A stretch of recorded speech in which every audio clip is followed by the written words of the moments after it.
talking about a weird one today. We're talking about Justin Benson and Aaron Scott Moorehead's Resolution.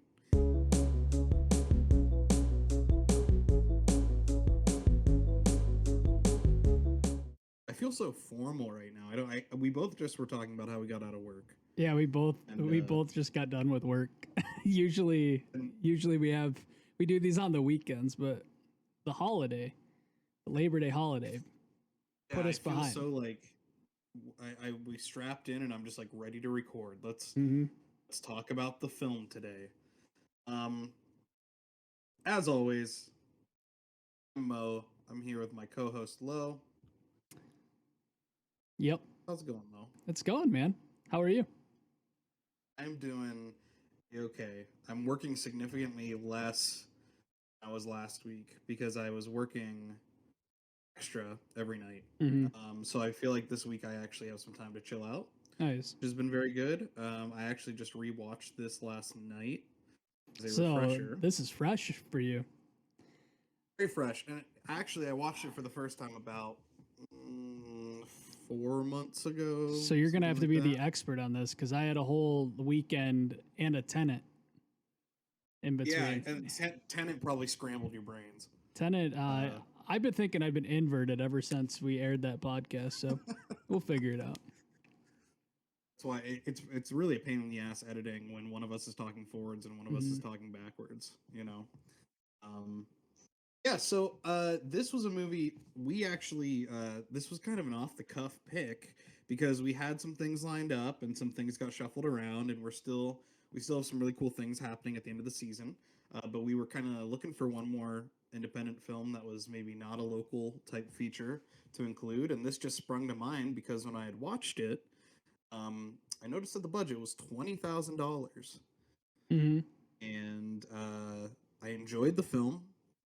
I mean, I'll say that much. Like, we're about to get into reactions, but I'll say that I definitely enjoyed the film the first time around, even if I had some thoughts, some questions.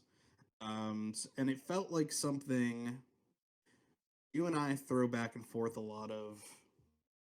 I wouldn't say high concept, but like I think I mean, we've written scripts about time travel. We've written scripts about living in dreams. Mm-hmm. We've written horror movie scripts, and so this felt to me like something we might write, especially just based on the fact that concept is big, but it really takes place in mostly one setting Yeah. with 4 or 5 characters really.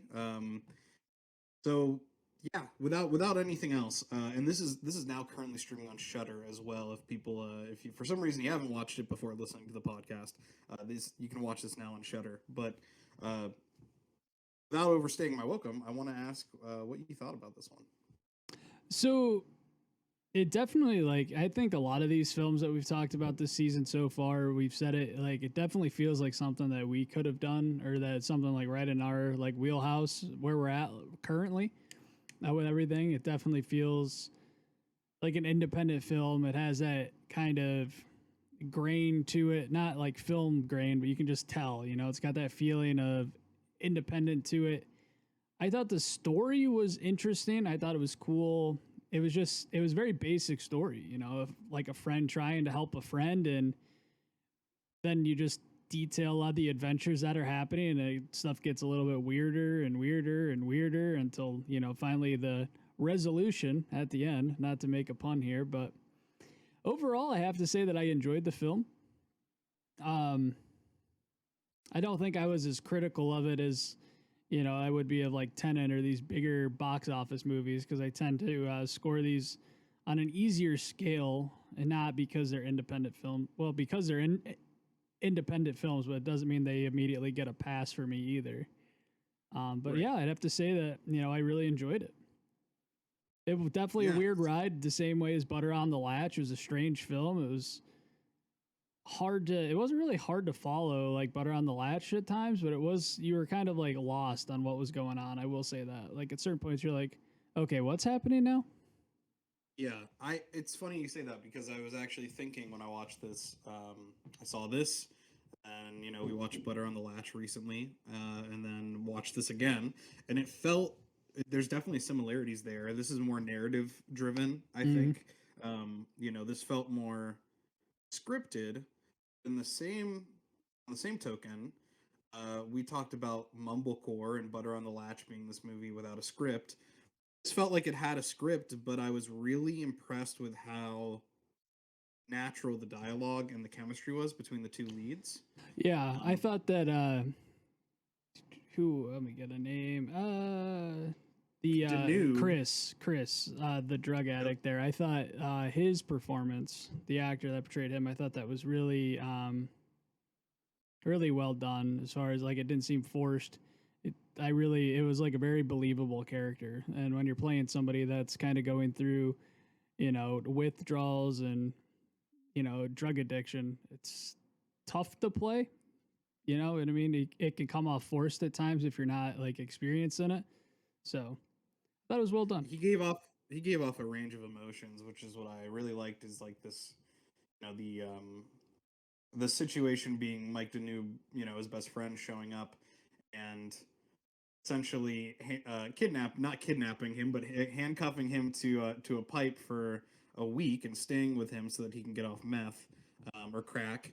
And he did a really good job of like bringing levity to the role. I thought it was like funnier, not like in a really jokey way, but just the dialogue was the actor was very naturally funny. The way he delivered some of the lines was Yeah, I very definitely funny. agree with you on that. It's impressive to see the topic itself is handled seriously. It's not I don't think they make jokes at his expense really, but he's very naturally funny and also gives a good performance when he's going through grief or when he's angry with Mike or when he tells him like I'm gonna sue you when this is done because he's grieving over his dog and things like that. So I thought that was good. I did want to run this by you, Michael Danube. Unfortunate name if he's a gamer. Am I right? Yeah, Michael Danube. I bet he's Danube, getting pwned in the chats for that Danube. one.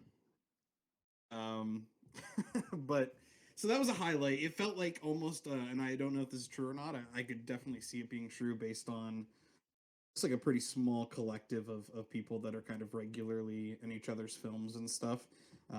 It seemed like they had prior chemistry. Maybe they were friends off screen.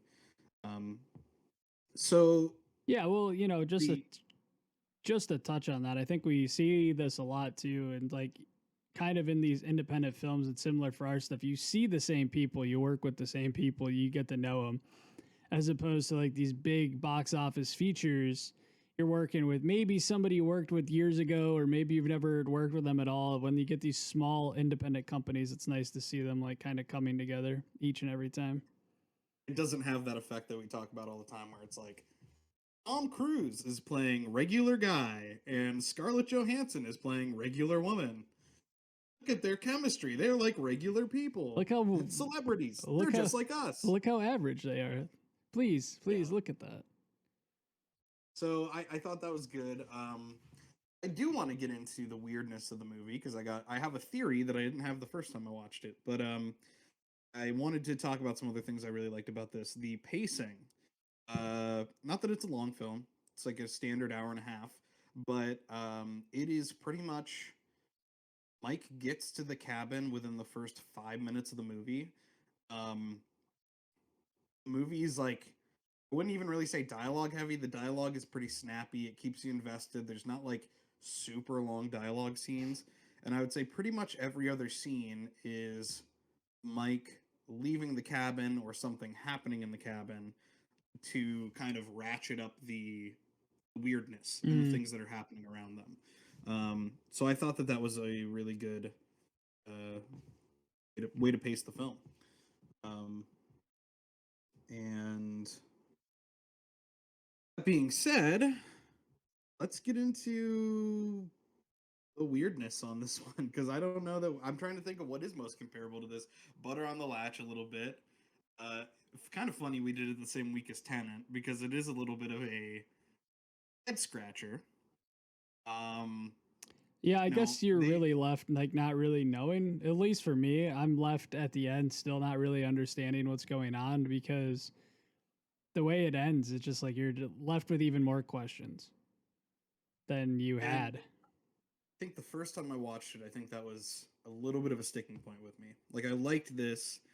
I was like almost like, how dare you have a movie called Resolution that feels like it almost has no ending? Like I was like, what happened here? I was like, I was kind of annoyed. Um, and then I've been thinking about this a lot lately because again, watching this again, sometimes you go back to something that you're kind of like on the fence about, or you liked it, but there's a couple of things that maybe didn't go smoothly for you. I really liked this when I watched it last night. And I think that it's the kind of movie where you can pull something new from it every time you watch it. It's not like horribly experimental to the point where it's like totally, you can't understand anything. But it definitely does, it's like Lost, or it's like something that purposely is leaving you with questions. Um, you have the French guy, who explains mid film. Michael meets him and he explains that, how does a European farmer know the difference between an angel and a ghost and an alien? He says he doesn't.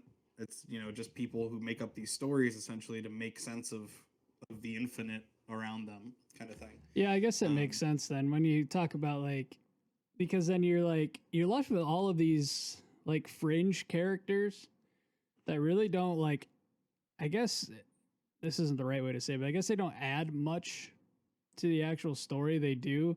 They kind of give it some bricks and some groundwork, but like you don't really see much of them after that. Like the UFO cult, like it's like it's a very quick thing, and it leaves you, and it's basically like, well, are you going to figure out something? And you're like, nope, actually, you have more questions now, because then you're like, what do they have to do with Right. it? Yeah. So there's another film actually made by the same filmmakers. After this, they did a movie called Spring about a man who goes to Italy and falls in love with a beautiful Italian woman who winds up being a creature of sorts. And then they went back to this universe and they made a movie called The Endless, which is actually the story of that UFO cult. And it intersects with this movie in a very interesting way because you see that scene replayed from their perspective, and you also see the fate of Chris and Mike. Um, and I like that. I do think that like that shouldn't be taken into account for how it works out in this movie. Like I could see somebody being frustrated with the fact that these guys just show up and then go away, and that's valid because you shouldn't have to rely on another movie to make sense of one that came before it. But I do Yeah, think that if you like this, there is further clarification there is something later on. though that's cool. I like the idea of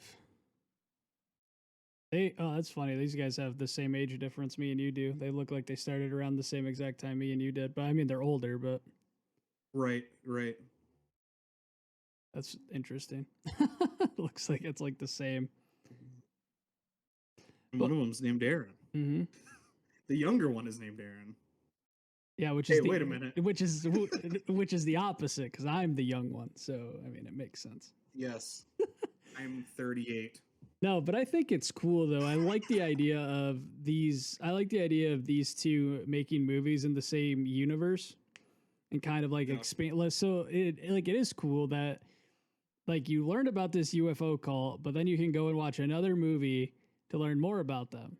And I think that's cool. Like that's charming in this like world. You get to see different things. I can't think of anything. Now I know there's a lot of movies that are like played out in the same world, but is there like anything similar to this where like you kind of get into like all these bits and pieces and they kind of like follow Oh, along? good question. I know a lot of horror. I know a lot of like the horror movie like franchises, like The Conjuring, and those are a lot of spin-offs, and they are in the same world. And I obviously the superhero movies are all in the same universe, but Fast and Furious, things like that. yeah, like I get there's a ton of movies that happen in the same universe, but a lot of like spin-off things where you can learn bits and pieces of like the main film. I'm just looking to see if there's anything that's even on the same level because cursory search, when I look at like spin-off films, it really is just major franchises is like what I'm seeing. Star Wars, Solo, Born Legacy, Ocean's 8, that kind of thing. So I may have to come back to that question because that's a really good question. This is almost like Yeah, but even those are like character background stories. Like, you know what I mean? That's like you're almost expected. Like when a big movie franchise ends up happening, you kind of squeeze these character movies out as much as you can. So, Yeah. but this is different though. I don't very different. Yeah, I like I think part of it is definitely almost like a to me. So you're trying to the whole time you're trying to figure out like what's before you know that it's an it or a thing or an entity, you are kind of just trying to figure out what's going on because there are weird things happening at this cabin. They are on a Native American reservation, so your mind kind of starts to think about like ancestral spirits or something potentially. Then you have the UFO cult, and you've got this French guy who's mentioning Bigfoot, aliens, all this kind of thing. And I almost kind of like the idea that like why does it have to be something that a viewer is already familiar with? Why can't it be something that is totally new? Like why does it have to take the form of a ghost or oh it's an alien or oh it's a forest monster? Why couldn't it be something different? And then Yeah, you have this but I guess, introduction of the caves too. at that point though, like like it is different, but also at the same time, it's the same because we never saw it what it is. So, I mean, you can say that it's different, like us as viewers can go, oh, it's something different. But like, then at the end of the day, you're left going, okay, well, it was an alien or it was a demon. It would be kind of cool Yeah, to see something. I guess that's my only critique is I don't know if I really enjoyed that the more I do you think have a about it. theory? Do you have a theory on what was going on? I really don't, to be honest with you. I just think it was, I mean, there's so many things that could happen. And like, you at least for me, I ruled out the fact that it was any like it wasn't the two drug dealer guys, it wasn't the Native American that was renting it out to them, it wasn't because it's like the film was happening in real time at points. Yeah. So I this is like I've not done any research. Like this could be a super common interpretation. Maybe people have talked about this on Reddit or something. Like I literally did no research. I watched this last night, went to bed. Um, and this isn't any. There's nothing in the movie that points to this. This is my interpretation of it. I think that it is a movie about being a character in a movie. Is the conclusion I came to because every time that they see footage of themselves, it is the same footage that we saw of them. And there are times throughout the movie where a sound will happen in the movie and the camera will glitch out at the same time. And they'll be like, what was that?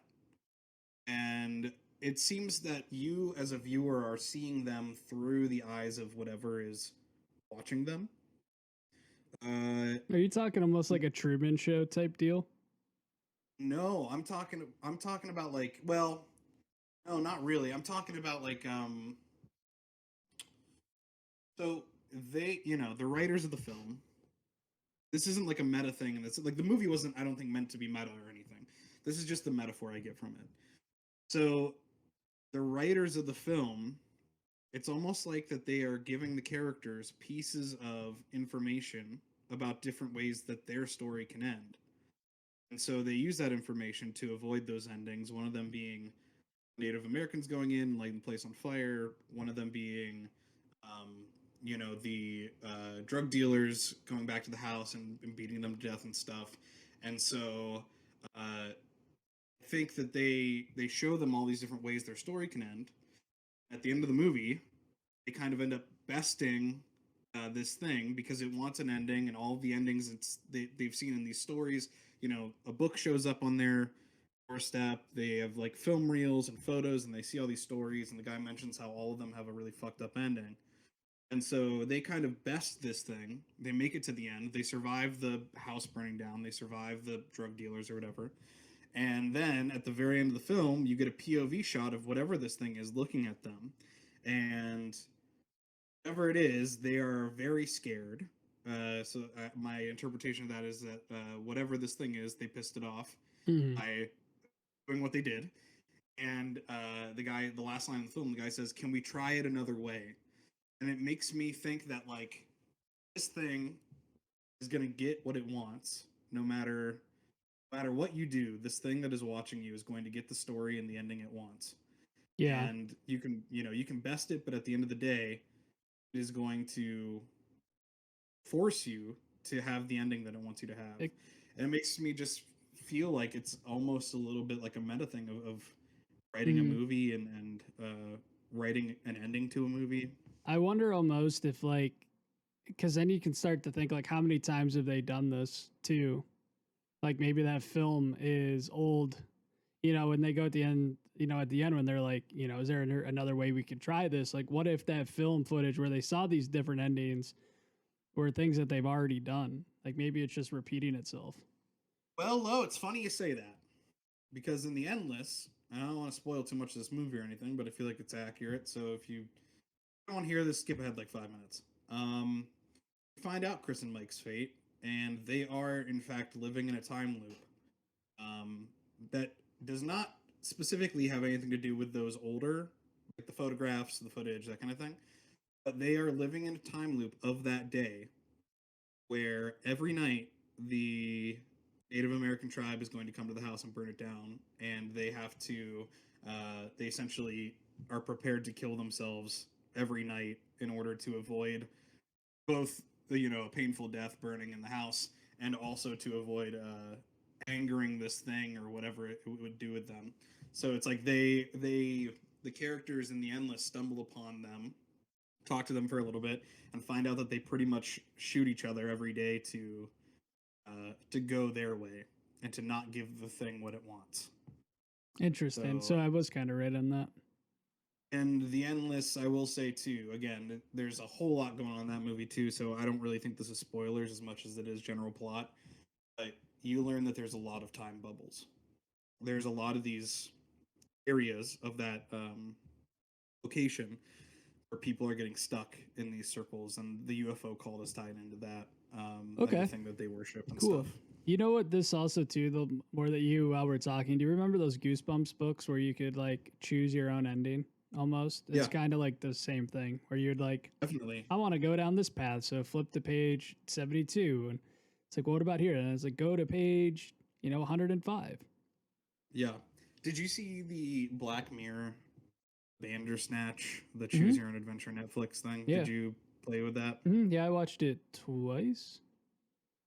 Thought it was cool. There was of course, I went through it once, and I think I found a list of the endings you could find so that you could, go back through, make the decisions you want, and see the ending you want to see. Very cool in theory. I enjoyed it for sure.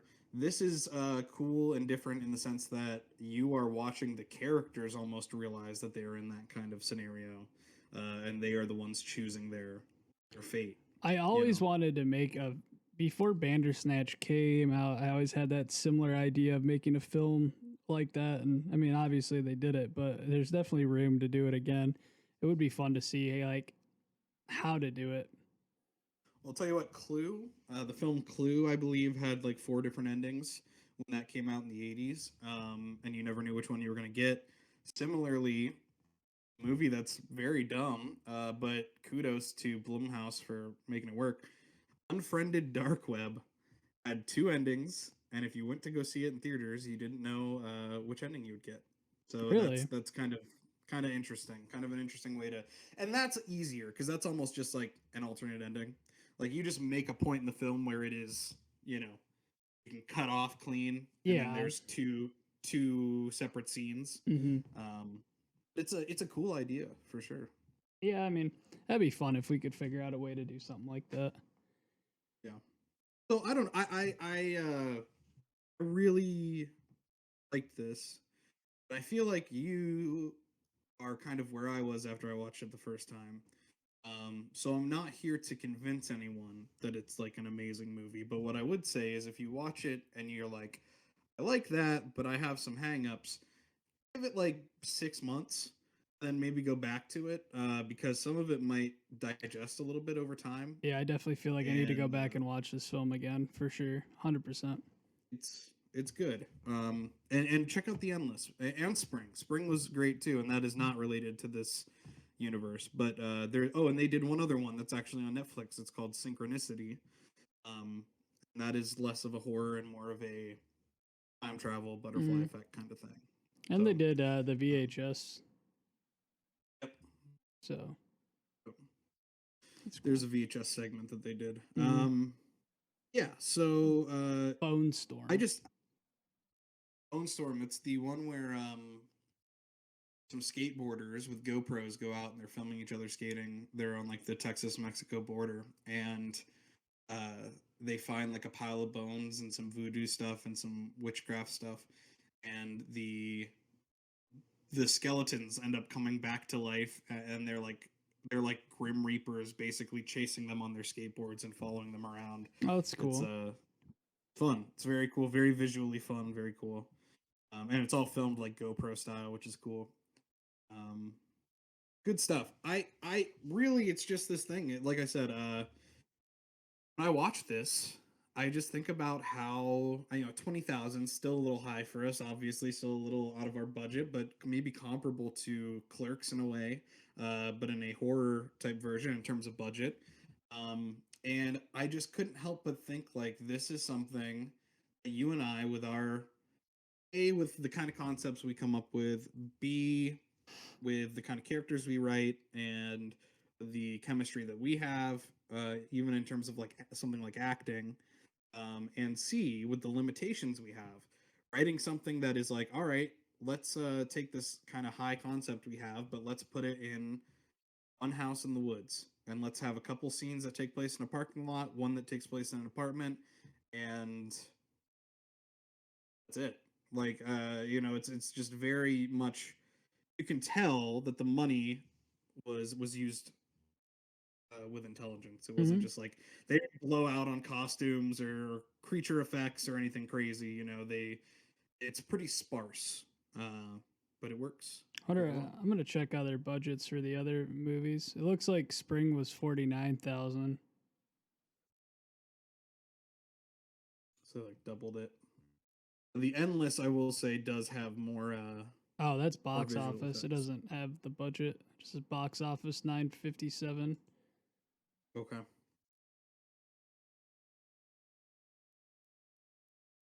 Then Synchronic.